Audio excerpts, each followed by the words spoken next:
Hello there, everybody.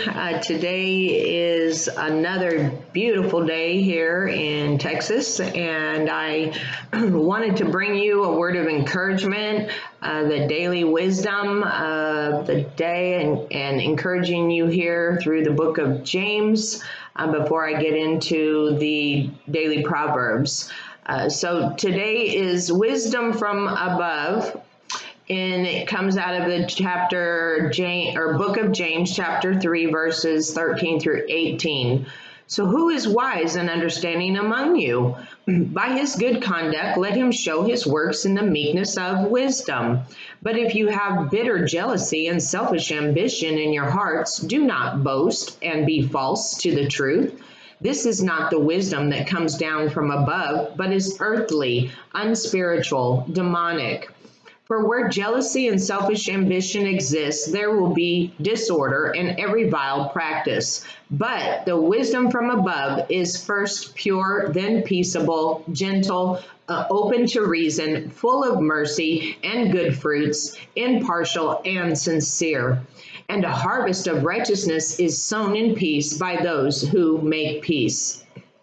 And so I just find that is, the compassion there speaks the truth. And in today's culture, many of us as Christians, we're torn about taking a stand for biblical values because we do not want to be viewed as judgmental. Rather than risk the consequences of offending someone for the ungodly beliefs or behavior, we wonder if we should stay silent or speak up. There are some who say it is better that we not voice our convictions, no matter how graciously we try to do so. They reason, if we can show people just how lovingly we are, maybe they'll become more attracted to the Christian faith. But is that line of reason valid? No, it is not. When we attempt to please people rather than God, we end up letting culture influence the church rather than being a church that influences culture. To do this is to exhibit worldly compromise rather than godly compassion. It is to allow the world to redefine love on its own terms rather than on biblical terms.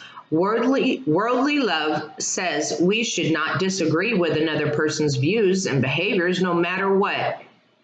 But this kind of love indulges a person's sinful views and desires and does not line up with God's definition of love. Scripture says God's kind of love cannot be separated from what is true. 1 Corinthians 13:6 says that love rejoices with the truth. And in Ephesians 4:15, it says we're to speak the truth in love. So it is entirely possible for us to be truthful and loving all at the same time. So imagine if Jesus failing to tell people that their sins would lead to eternal condemnation. That wouldn't have been compassionate at all. The most loving thing we can do as believers is to direct people away from error and toward truth because their eternal destiny is at stake. That requires addressing their sin, and it can be done in love, godly love. So to be loving, we must be truthful. And when we speak the truth, we must do so with the right balance of grace and conviction. That's the nature of true and godly compassion. And I just find that, that is been something that's been going on. They say that we're supposed to, love everyone, which we do. We love everyone, but we love the sinner, but we don't love the sin. And we're supposed to, challenge it and point it out so that we may restore that sinner to salvation. Okay. And the good news is that Jesus took all those sins on the cross, and he is the one that we trust in. He is the one that said it is finished. He's the way, the truth, and the life, and no man comes to the Father but through him, because of what he did in obedience for the Father. He became sin for us who knew no sin. And so therefore we are covered in his blood when we believe, and then we become righteous in the eyes of God through. He sees the blood atonement on us. And so the daily Proverbs is from Proverbs 6. Words of wisdom. My son, if you co-sign a loan for an acquaintance and guarantee his debt, you'll be sorry that you ever did it. You'll be trapped by your promise and legally bound by the agreement. So listen carefully to my advice. Quickly get out of it if you can, if you possibly can. Swallow your pride, get over your embarrassment, and go tell your friend you want your name off that contract. Don't put it off, and don't rest until you get it done. Rescue yourself from future pain and be free from it once and for all. You'll be so relieved that you did. And then for verse 6, some life lessons we can learn here. When you're feeling lazy, come and learn a lesson from this tale of the tiny ant. Yes, all you lazy bones, come learn from the example of the ant and enter into wisdom. The ants have no chief, no boss, no manager. No one has to tell them what to do.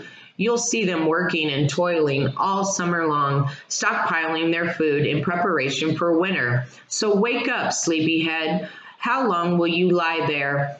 When will you wake up and get out of bed? If you keep nodding off and thinking, I'll do it later, or say to yourself, I'll just sit back a while and just take it easy, just watch how the future unfolds.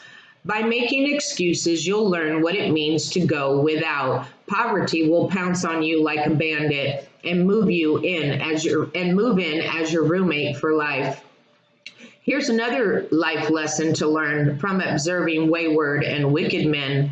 You can tell they are lawless. They're constant liars and deceivers, full of clever ploys and convincing plots. Their twisted thoughts are perverse, and they are always scheming to stir up trouble and sowing strife with every step they take.